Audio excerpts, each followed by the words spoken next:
ra'iisul wasaaraha xukuumadda federaalka Soomaaliya mudane Xasan Cali Khayre Weeliyaan wasiiro taliyaha ciidanka booliiska iyo mas'uuliyiin kale ayaa xariga ka jaray xarunta gurmadka degdega ee ciidanka booliiska Soomaaliyeed oo dib loo dhisay.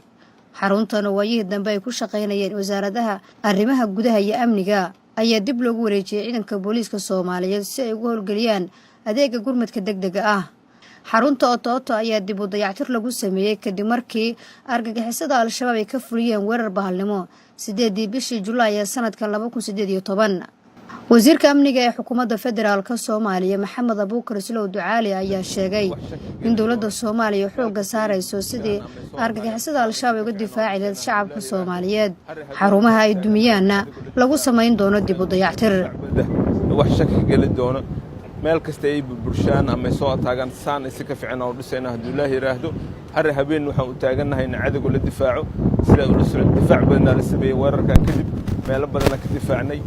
waa burburinay saxafi ugu dambeysay markay soo waran shan ay ka minteen gudaha galaan ala dilay haduu Ilaahay raahdo waa sameeyna waxaan diyaar u nahay har habeen dhiigayna horeena inaan ka difaacno cadawga ummadda Soomaaliyeed meel kasta waxaan soo loo inta wasaaradan maanta way burburiyeen sidii si ka fiican oo dhisay waxaan diyaar u nahay in markasto aan xoojino aan difaacno Ilaahay. ra'iisul wasaaraha xukuumadda federaalka Soomaaliya mudane Xasan Cali Khayre ayaa sidoo kale maanta dhagax dhigay dib u dhis lagu sameeyo xerada Sheelar ee ciidanka daraawiishta booliiska Soomaaliyeed oo ah ciidanka ka hortaga rabshadaha sidoo kalena ka howlgala xuduudaha isla markaana la falgala ciidanka xoogga dalka Soomaaliyeed marka loo baahdo. sidoo kale ra'iisul wasaare Khayre ayaa munaasabada sanad guuradii 75aad ee asaaska ciidanka booliiska Soomaaliyeed waxa uu gudaha xarunta tababarka ciidanka booliiska Soomaaliyeed General Kaahiye uu dhigay ubax lagu xasuusanayo shuhadada ciidanka booliiska Soomaaliyeed